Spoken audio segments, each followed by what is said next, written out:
कुछ समय पहले केरल में एक ऐसी दुर्घटना हुई कि 10 साल की बच्ची ब्रेन डेड घोषित हो गई। लेकिन उस 10 साल की बच्ची की वजह से 5 लोगों को जिंदगी मिली, यानी कि अंगदान हुआ। तो आखिर ये अंगदान क्या है जिसकी वजह से दुनिया के कई लोगों को जिंदगियां मिल रही हैं और आगे भी मिलेंगी, और अपने आप में विज्ञान के चमत्कार का यह एक उपयोग भी है। तो चलिए इस पूरे मुद्दे को समझते हैं खबर के साथ में कि केरल की एक बच्ची थी और उस बच्ची की रोड एक्सीडेंट में मृत्यु होने की वजह से, ब्रेन डेड घोषित होने की वजह से अंगदाता के रूप में पहचान बनी, और उसके परिवार वालों की सहमति के बाद, ऐसा नहीं है कि बिना सहमति के, सहमति के बाद अंगदान हुआ। तो सबसे पहले दो शब्द हैं, एक अंगदान है और एक शरीर दान है। तो दोनों का मतलब समझ लीजिए। अगर कोई शरीर दान कर रहा है और अंगदान कर रहा है तो उसमें फर्क ये है कि अंगदान और शरीर दान में, शरीर दान वो होता है कि जब कोई, जैसे मेडिकल कॉलेज है, शोध के लिए, शिक्षा के लिए शरीर का इस्तेमाल, बॉडी चाहिए होती है, तो वहां पे आपने फिल्मों में देखा होगा आमतौर पर क्या होता है, मेडिकल वाली फिल्में, जैसे कि एक मुन्ना भाई एमबीबीएस थी, उस तरह की फिल्मों में क्या दिखाया जाता है कि किस प्रकार से एक बॉडी को समझने के लिए, ऑर्गन को समझने के लिए सारे स्टूडेंट घेर के उसको देखते हैं। तो ऐसी स्थिति में वो शरीर दान की बात आती है, ठीक है। तो यहाँ पे मृत्यु के बाद शरीर देने के रूप में जाना जाता है, और शरीर रचना विज्ञान अधिनियम, एनोटॉमी एक्ट 1949 के अंतर्गत यह आता है। अब अंगदान के लिए अलग परिभाषा है। अब यहाँ पे अंगदान में क्या होता है, अंग और ऊतक दोनों होते हैं। अंग तो ऑर्गन हो गया, ऊतक में आने की आपके जो टिश्यू हो गए, जो सेल से बनते हैं, बहुत सारे सेल मिलके टिश्यू बनाते हैं, वो हो गए। तो ये जो है अपने आप में दो तरीके से होता है। अंगदान, शरीर दान तो मृत्यु के बाद ही होगा, और अंगदान क्या होगा, या तो जीवित रहते भी हो जाएगा, या तो जब जीवन समाप्त हो गया है उसके बाद भी हो जाएगा। लेकिन दोनों में अंतर क्या है? जीवित रहते कोई कैसे कर सकता है? जैसे कि उदाहरण के लिए किडनी दो हैं, परिवार में किसी एक को जरूरत थी या किसी को भी थी, सहमति बनी, तो जिसको जरूरत थी उसकी जान बचाने के लिए दे दी गई। फिर उसके बाद लीवर, लीवर का थोड़ा सा हिस्सा काट के किसी को दे दिया गया, तो ये भी अंगदान में आ जाएगा, और इससे जो देने वाला है उसके जीवन में कोई भी संकट नहीं आएगा। हाँ, मेडिसिन चलेगी, वो व्यवस्था की बात है। अब आगे पूरी जानकारी और भी समझते हैं पूरे डिटेल से, लेकिन एक महत्वपूर्ण जानकारी उन विद्यार्थियों के लिए जो यूपीएससी की तैयारी कर रहे हैं और चाहते हैं कि यूपीएससी 2027 को अपने टारगेट एग्जाम के रूप में, या 28 को टारगेट एग्जाम के रूप में देखते हैं उसके बाद वाले को, तो GS studio foundation live online course उनके बहुत काम आने वाला है। अब ये GS studio foundation live online course काम क्यों आएगा? क्योंकि यह 14 महीनों में आपका पूरा कोर्स कवर कर देगा, और 18 महीनों तक आप जितनी बार चाहे क्लासेस को देखें, और घर बैठे कहीं से भी कभी भी आप देख सकते हैं। यानी कि चाहे आपकी जॉब है या कॉलेज है, कोई दिक्कत नहीं आएगी। और ये सब कुछ आपकी फीस 24,999 रुपए में हो जाएगा। और सिर्फ क्लास नहीं मिल रही है, बल्कि आपको मिल रहा है स्टडी मटेरियल, वो भी प्रिंटेड आपके घर पहुंचाए जाएंगे, टेस्ट मिलेंगे, और एकेडमिक सपोर्ट, लाइव चैट की सुविधा मिलेगी। दृष्टि लर्निंग ऐप हमारी ऐप है। अगर आप इस कोर्स में फीस में छूट चाहते हैं तो आप यूज कर सकते हैं कोड, जैसे कि डिस्क्रिप्शन में वीडियो की लिंक है, हिंदी, इंग्लिश और इंग्लिश तीनों मीडियम में कोर्स अवेलेबल है। आप जिसमें भी क्लिक करेंगे, बाय नाउ में जाएंगे, कोड अप्लाई करेंगे कैपिटल में KEVAL, और जैसे ही आप ऐसा करेंगे 10% की आपको सीधी छूट मिल जाएगी। और ये ऑफर बहुत सीमित समय के लिए, कोर्स के लिए एडमिशन शुरू हो गया है, अभी एडमिशन ले लीजिए। हो सकता है समय बाद में आपके लिए कम लगे, और यकीन मानिए आपका खुद का एक्सपीरियंस होगा कि समय हमेशा कम लगता है। जब कम लगता ही है तो पहले शुरू किया जाए। और कोई अतिरिक्त जानकारी चाहिए तो इस नंबर पर फोन कर सकते हैं 8750187501 पर। हम आते हैं हमारे टॉपिक पर, अंगदान की परिभाषा, यानी कि वह प्रक्रिया जिसमें एक व्यक्ति अपना कोई अंग या उसका हिस्सा, जैसे मैंने लीवर की बात कही थी, किसी अन्य व्यक्ति को जो प्राप्त करता है उसको दे रहा है। और प्रत्यारोपण होता है जब किसी का, जैसे लीवर है, पार्ट है, किसी को लगाया जा रहा है उसके शरीर में, तो उसको हम क्या बोलेंगे, ट्रांसप्लांट, जैसे हेयर ट्रांसप्लांट होता है। फिर उसके बाद जीवित वाला, तो मैंने आपको बताया था क्या हो गया, दो तरह के होते हैं, एक जीवित वाला, मृत्यु उपरांत। तो जीवित वाले में किडनी, लीवर और एक और पार्ट होता है, वो मैं अभी आपको आगे बताऊंगा, वो जीवित रहते दिया जा सकता है। मृत्यु उपरांत में, अब यहां पे देखिए, जब ब्रेन डेड घोषित हो जाता है, यानी कि एक ऐसी अवस्था होती है कि ब्रेन अब वर्क नहीं कर रहा, सांस लेने में भी वो शरीर सक्षम नहीं रह गया है, एक तरह से यह ऑफिशियली किसी को मृत कहने के लिए इस्तेमाल किए जाने वाले शब्दों में से एक हो जाता है। तो इसमें होता यह है कि जीवित, यानी कि मशीन के माध्यम से कुछ समय तक उस शरीर को बचाए रखने की एक प्रक्रिया के दौरान, जब वेंटिलेटर में उसे बचाया जा सकता है कुछ समय के लिए, हालांकि उस अवस्था में है कि उसके अंगों का अब अगर ये है कि डोनेशन करना है तो उपयोग किया जा सकता है, वैसी स्थिति यहाँ पे रहती है। अगर कोई किसी भी जगह पर किसी की का देहावसान हो गया है, हॉस्पिटल में नहीं हुआ या कहीं भी अज्ञात जगह पे किसी भी जगह पे या घर पे हो गया है, तो इतनी आसानी से अंगदान नहीं होता है।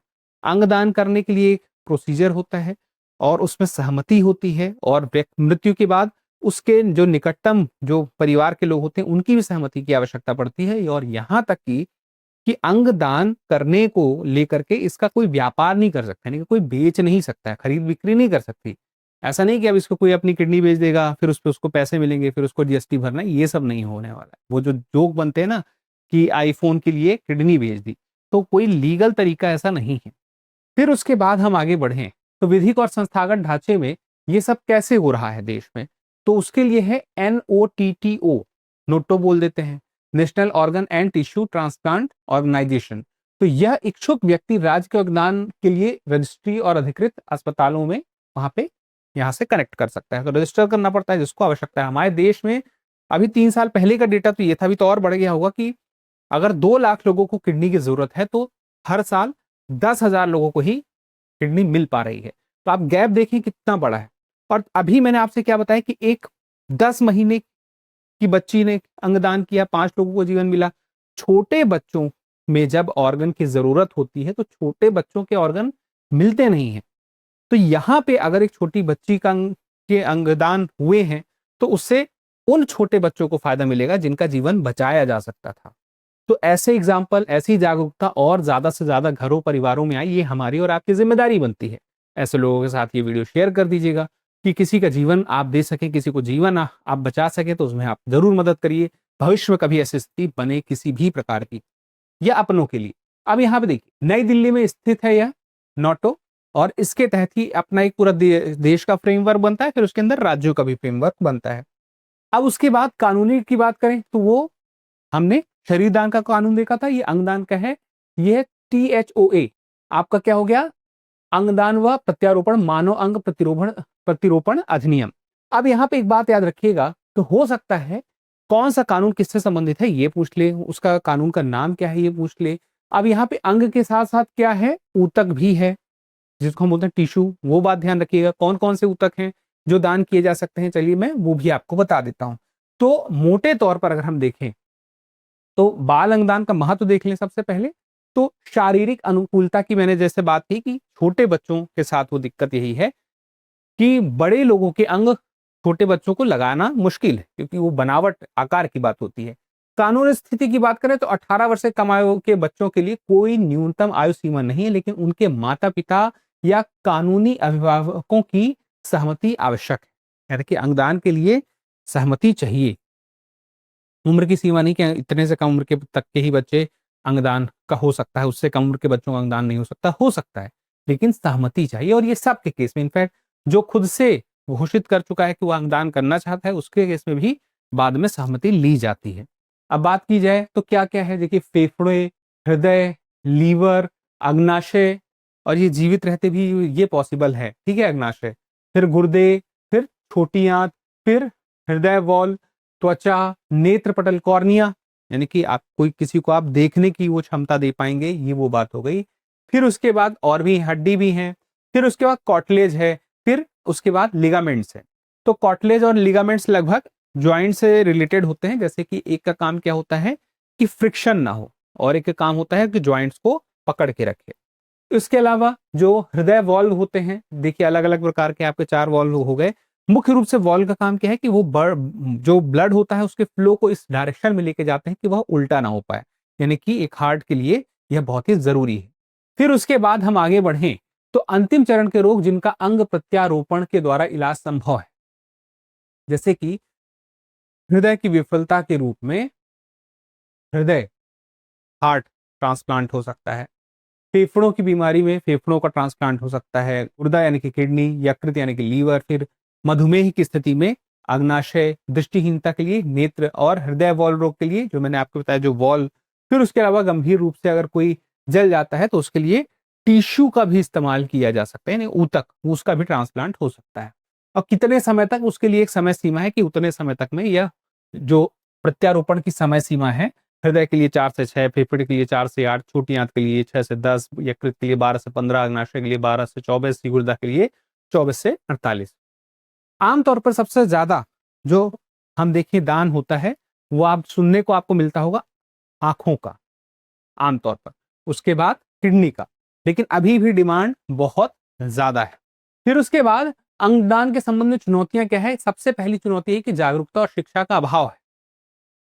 अगर जैसे मैंने कहा लीवर के अंगदान से कोई समस्या नहीं होगी, वह वापस से अपनी पुरानी स्थिति में लीवर आ जाएगा, उसका छोटा सा हिस्सा काट के किसी दूसरे व्यक्ति को दिया जाएगा। हालांकि अंगदान इतना इजी भी नहीं होता है, किसकी बहुत सारी चीजें मैच की जाती हैं, रिपोर्ट मैच की जाती है, फिर ये देखा जाता है कि हाँ इसकी बॉडी के ही अनुकूल ये अंग है जो इसके लिए इसे कैपेबल बनाएगा, इसके इस्तेमाल में बनाएगा।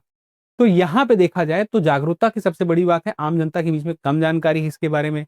पारिवारिक सहमति और निर्णय को लेकर देखिए आमतौर पर क्या होता है, बहुत सारे परिवार अंगदान के लिए अनिच्छुक होते हैं जब उनसे पूछा जाता है, तो जबकि अगर वो इच्छुक हो तो उससे क्या होगा, कई लोगों के लिए फायदेमंद हो जाएगा। अब व्यक्ति के अंगदान करने की इच्छा व्यक्त की है, उसके बावजूद अगर परिवार नहीं मानता है तो फिर वो नहीं हो सकता है। फिर उसके बाद ना एक अंगदान की डिमांड तो है ही, क्योंकि गैप बहुत ज्यादा है डिमांड और सप्लाई केस में। तो यहाँ पे अपने आप में एक बाजार कुछ लोग बना लेते हैं, और वो काला बाजारी ही है एक प्रकार की अंगों की तस्करी। तो अंगों की तस्करी में कई खबरें आती हैं कि लोग गायब हो गए, या छल हुआ, या किसी को के कमजोरी का फायदा उठाया गया, आर्थिक कमजोरी का फायदा उठाया गया, लालच दिया गया, बहुत सारी चीजें होती हैं। तो ये खतरा है अपने आप में बहुत बड़ा। और उसके अलावा चिकित्सा पात्रता एवं अनुकूलता, जो मैंने आपसे कहा कि कई चीजें देखी जाएंगी, समझी जाएंगी, क्या उसकी बॉडी के लिए कोई अंग अनुकूल है कि नहीं है। या हो सकता है कि जैसे मान लीजिए किसी एक व्यक्ति को किडनी की जरूरत है, कोई एक व्यक्ति देना भी चाहता है, लेकिन इसके लिए ये किडनी, इस व्यक्ति की किडनी इसके लिए वो काम नहीं आएगी, उसके लिए अनुकूल नहीं है, ये टेस्ट करके पता चला है, तो फिर वो कोई फायदा नहीं रह गया। इस प्रकार से हम देखें तो चुनौतियां बहुत अलग अलग स्तर पे हैं, लेकिन खास बात यह है कि इन चुनौतियों में सबसे महत्वपूर्ण हो जाएगा जागरूकता। जागरूकता के साथ साथ हम देखें तो यहां पे जो उससे जुड़े अपराध हैं, उन अपराधों पे नियंत्रण की आवश्यकता। और उसके अलावा अगर हम देखें तो यह भी जरूरी हो जाएगा कि जो कानून है और जो नियम है, यानी कि नियम और कानून सरल से सरल जितने रहेंगे उतना ही ज्यादा फायदा होगा। तो सरलता को बढ़ाना पड़ेगा। और अंतिम और मुख्य बात यह है कि यह सिर्फ भारत की बात नहीं है, यह दुनिया के स्तर पर बात है। इसके लिए क्या प्रयास और किए जा सकते हैं, जैसे कि पशुओं के अंगों को लेकर के भी बहुत दुनिया भर में प्रयोग चल रहे हैं, वो अलग किस्म का है। तो संभावनाओं को लेकर के अभी विज्ञान अपने चमत्कारों की ओर बढ़ रहा है। एक छोटा सा सवाल देखते हैं अंगदान के संदर्भ में निम्नलिखित कथनों पर विचार कीजिए। एक ए में है कि जीवित व्यक्ति केवल अपनी एक ही किडनी दान कर सकता है, लीवर का कोई हिस्सा नहीं। 18 वर्ष से कम आयु के बच्चों के मामले में अंगदान के लिए कानूनी अभिभावकों की सहमति आवश्यक है। फिर मस्तिष्क मृत्यु, ब्रेन डेथ और कोमा के चिकित्सकीय रूप से एक ही स्थिति के दो नाम हैं। फिर उपरोक्त में से कौन सा ऐसे कथन सही है या है? ए केवल एक, बी केवल दो, सी एक और दो दोनों, सी जो है केवल 2 और 3, और डी है 1, 2 और 3। तो इस सवाल का जवाब जरूर दीजिएगा, क्योंकि जब आप जवाब देते हैं तो हमें और बेहतर करने की प्रेरणा मिलती है। और अंगदान से जुड़ी इन महत्वपूर्ण बातों को शेयर करने के लिए, चैनल को जानने के लिए, चैनल से जुड़े महत्वपूर्ण अपडेट से जुड़े रहने के लिए इस चैनल को सब्सक्राइब कर लीजिए, वीडियो को लाइक कर दीजिए, जिससे आपको हमेशा अपडेट मिलता रहे। अब हम मिलेंगे अगले सेशन में, तब तक के लिए क्या करना है, स्वस्थ रहना है, मस्त रहना है, पढ़ते रहना है। धन्यवाद। अब एग्जाम की तैयारी को और बेहतर करने के लिए हमारे चैनल को लाइक, शेयर और सब्सक्राइब करना ना भूलें।